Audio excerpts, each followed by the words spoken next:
नमस्कार। साइंस और इंजीनियरिंग विषयों में रुचि बनाने और विषय समझ को मजबूत बनाने के लिए शुरू किया गया आपका अपना श्रीदेवी क्लासेज यूट्यूब चैनल पर एक बार फिर आपका स्वागत है। हमारी प्लेलिस्ट क्लास 12th फिजिक्स में आज समझते हैं इलेक्ट्रोस्टैटिक्स में चार्ज की कैरेक्टरिस्टिक्स के बारे में और जानते हैं क्या है quantization of charge and conservation of charge. शुरू करते हैं characteristic of charge in electrostatics. तो हम कह सकते हैं कि इलेक्ट्रोस्टैटिक्स या स्थिर वैद्युत की उन विद्युत क्षेत्र घटनाक्रमों का अध्ययन है जो स्थिर अवस्था में कोई आवेश अपने चारों तरफ बनाएगा, अर्थात स्रोत आवेश अगर स्थिर स्थिति में है तो इसके चारों तरफ जो क्षेत्र अनुभूति होती है उसे हम स्थिर वैद्युत की या इलेक्ट्रोस्टैटिक्स कहते हैं। यहाँ ये बात भी जानना जरूरी है कि एक गतिशील आवेश भी अपने चारों तरफ एक विद्युत क्षेत्र बनाता है, लेकिन वो विद्युत क्षेत्र इतना जटिल है कि वो हमारी विषय को समझने की जो सीमाएं हैं उनके बाहर की बात हो जाएगी। हालांकि एक गतिशील आवेश अपने चारों तरफ जैसा इस भूरे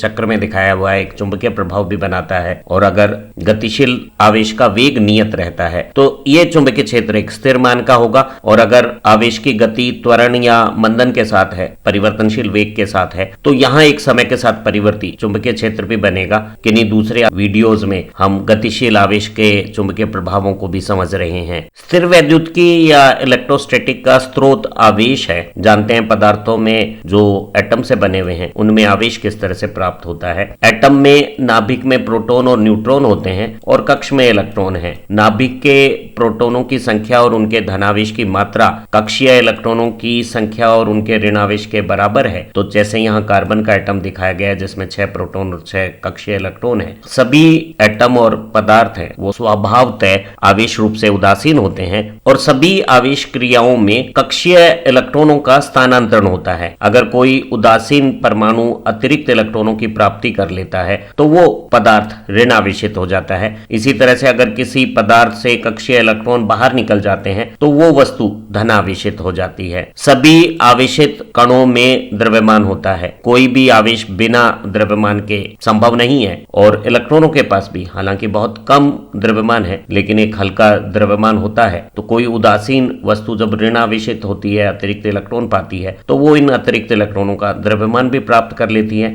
इसी तरह से जब कोई वस्तु उदासीन से धनावेशित होती है तो वो न केवल इलेक्ट्रॉनों के आवेश को खोती है, वो इलेक्ट्रॉनों का हल्का द्रव्यमान भी खो देती है। तो एक उदासीन वस्तु की तुलना में ऋणावेशित वस्तु का द्रव्यमान मामूली सा ज्यादा और धनावेशित वस्तु का द्रव्यमान मामूली सा कम हो सकता है। हमने देखा कि विद्युत आवेश पदार्थ में कक्षीय इलेक्ट्रॉनों के स्थानांतरण से उत्पन्न हो रहा है। इन विद्युत आवेशों के पास कुछ मूलभूत गुण हैं और उनमें से एक गुण साहचर्य एडिटिव या अंकगणितीय रूप से जुड़ने का गुण है, अर्थात किसी वस्तु पर कुल आवेश की मात्रा उन अलग अलग आवेश की मात्राओं का बीजीय योग होगा। अर्थात अगर किसी वस्तु पे +2q इकाई आवेश है और इसमें +3q इकाई आवेश जोड़ा जाए तो ये जुड़कर +5q इकाई आवेश हो जाएगा। अर्थात यहाँ धनावेश का अर्थ है इलेक्ट्रॉनों की कमी और कुल कमी जुड़कर 2 और 3 का जोड़ यहाँ 5 हो गया है। इसी तरह से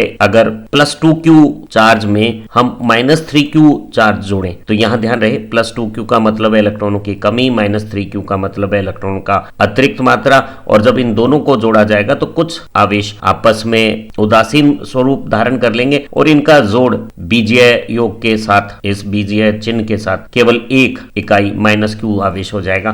तो हम कह सकते हैं कि विद्युत आवेश में एडिटिव साहचर्य का गुण है, उसे बीजीय जोड़ की जैसे किया जा सकता है। आवेश का एक महत्वपूर्ण गुण उसका क्वांटम प्रकृति, क्वांटाइजेशन होना है। जब कोई भौतिक गुण विभक्त रूप में उपलब्ध है, वो सतत मात्राओं में उपलब्ध नहीं है, तो उस भौतिक राशि को हम क्वांटाइज्ड, क्वांटीकृत कहते हैं। विद्युत आवेश भी इसी तरह की एक क्वांटम प्रकार की भौतिक राशि है। वो तरल या गैस पदार्थ की भांति एक लगातार सतत होने वाला प्रवाह नहीं है। इसमें विभक्त स्तरों पर क्वांटम मान होते हैं। मिलिकन ने 1911 में जो अपना प्रख्यात ऑयल ड्रॉप प्रयोग है उसमें सबसे पहले पाया कि जो आवेश की मात्राएं, चाहे वो धनावेश हो या ऋणावेश हो, वो एक न्यूनतम आवेश मात्रा है जिसे हम इलेक्ट्रॉन का आवेश 1.6 × 10⁻⁻19 कूलाम कहते हैं, उसकी केवल पूर्ण गुणांक रूप होंगे। यहाँ एक नोजल से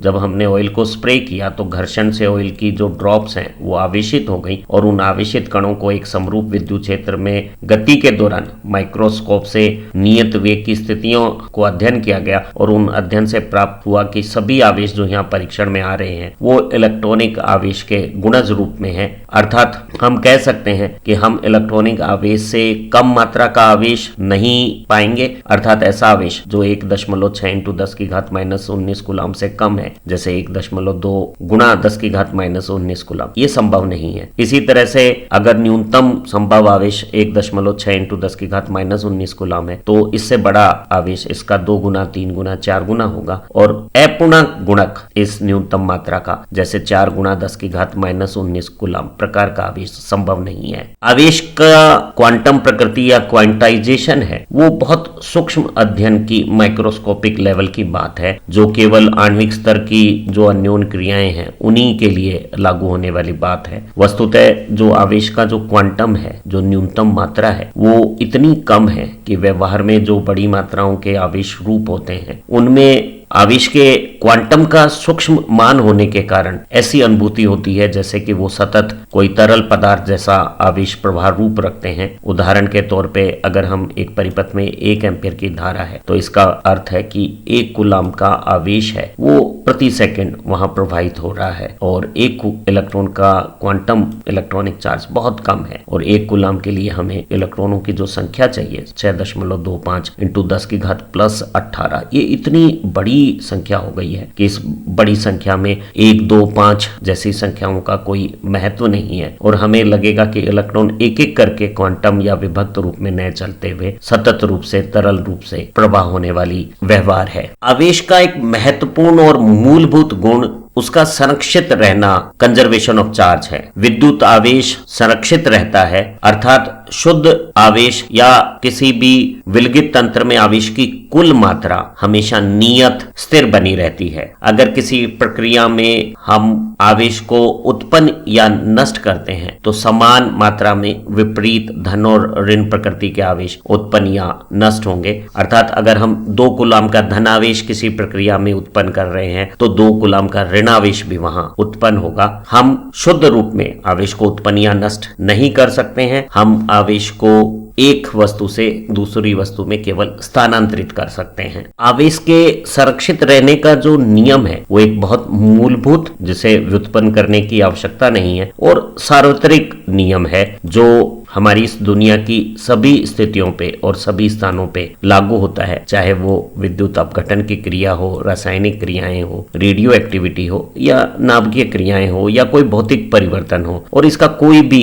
अपवाद नहीं है। जैसे उदाहरण के तौर पे रेडियो एक्टिविटी डीके में रेडियो सक्रिय जो यूरेनियम 238 है वो विघटन होता है तो वो एक अल्फा पार्टिकल हीलियम के नाभिक के साथ थोरियम 234 नाभिक बनाता है, और इस क्रिया में अगर नाभिकीय आवेश की मात्रा देखें तो क्रिया से पहले यूरेनियम में 92 प्रोटॉन का धन आवेश है और 6 क्रिया के बाद नाभिक में प्रोटॉन आवेश का जोड़ 90 और 2 क्रिया से पहले जो आवेश है उसके बराबर है। अर्थात एक नाभिकीय डीके में भी, एक रेडियो सक्रिय 6 प्रक्रिया में भी नाभिकीय आवेश की मात्रा क्रिया से पहले और बाद में एक समान रहेगी, संरक्षित रहेगी। इसी तरह से एक आयनन की प्रक्रिया में जो सामान्य नमक को हम किसी जलीय विलयन में बनाते हैं तो सोडियम का धनायन और क्लोराइड का ऋणायन बनता है, और इस प्रक्रिया में आयनन से पहले जो हमारा कॉमन सॉल्ट है वो एक आवेश रूप से उदासीन है, तो आयनन क्रिया से पहले आवेश 0 है और क्रिया के बाद सोडियम का 1 यूनिट धन आवेश और क्लोराइड का 1 यूनिट ऋण आवेश का जोड़ भी 0 है, अर्थात आवेश की मात्रा संरक्षित रही है। आवेश के संरक्षण का एक खूबसूरत उदाहरण युग्म उत्पादन है, जिसमें बहुत उच्च ऊर्जा के गामा फोटोन जिनकी ऊर्जा 1.02 MeV से अधिक मान की है वो एक युग्म के रूप में इलेक्ट्रॉन और पॉजिट्रॉन का जोड़ा बनाते हैं। यहाँ ये जो 1.02 MeV ऊर्जा है वो इलेक्ट्रॉन और पॉजिट्रॉन के स्थिर द्रव्यमान ऊर्जा का जोड़ है। आइंस्टीन के विख्यात E=mc² सूत्र के अनुसार हम द्रव्यमान से ऊर्जा या ऊर्जा से द्रव्यमान की रचना कर सकते हैं। ऊर्जा और द्रव्यमान परस्पर रूपांतरण योग्य हैं और यहाँ अगर हम 0.51 MeV ऊर्जा इस्तेमाल करें तो हम एक इलेक्ट्रॉन या पॉजिट्रॉन के मास की रचना कर सकते हैं। तो अगर गामा फोटोन 1.02 MeV ऊर्जा का है तो वो ऊर्जा से द्रव्यमान की रचना करते हुए एक युग्म के रूप में इलेक्ट्रॉन और पॉजिट्रॉन बना रहा है, जिन दोनों पार्टिकलों के द्रव्यमान और आवेश की मात्रा समान है लेकिन आवेश की प्रकृति विपरीत है। गामा फोटोन आवेश व्यवहार में उदासीन है, इसका शून्य आवेश है और यहाँ जो युग्म बना है उसमें एक ऋण इलेक्ट्रॉन आवेश और एक धन इलेक्ट्रॉन आवेश का योग भी शून्य है। तो युग्म उत्पादन से पहले और बाद में आवेश की मात्रा संरक्षित रहती है। आवेश संरक्षण का एक अन्य उदाहरण प्रकाश विद्युत प्रभाव है। अगर युग्म उत्पादन से कम ऊर्जा का कोई फोटोन जैसे एक्सरे, पराबैंगनी या दृश्य प्रकाश किसी धात्विक सतह पे गिरता है और आपतित फोटोन की ऊर्जा कार्यफलन से अधिक है तो फोटोन की ऊर्जा से धात्विक सतह से इलेक्ट्रॉनों का उत्सर्जन होता है और इस घटनाक्रम को हम प्रकाश का विद्युत प्रभाव कहते हैं। और जितने इलेक्ट्रॉन उत्सर्जित हो गए हैं उनके ऋणावेश के बराबर मात्रा का धनावेश इस धात्विक सतह पर आ जाएगा। ऐसी धनावेशित वस्तु को अगर हम विद्युत क्षेत्र में रखेंगे तो यह धनावेश की भांति ही विद्युत क्षेत्र की दिशा में एक बल अनुभव करने लगती है। तो हम कह सकते हैं कि जितना इलेक्ट्रॉन का ऋणावेश उत्सर्जन से निकला है उतनी ही मात्रा का धनावेश इस वस्तु पर प्रकाश विद्युत प्रभाव की क्रिया में उत्पन्न हो गया है। उम्मीद है इलेक्ट्रोस्टैटिक्स विषय की इस लर्निंग वीडियो से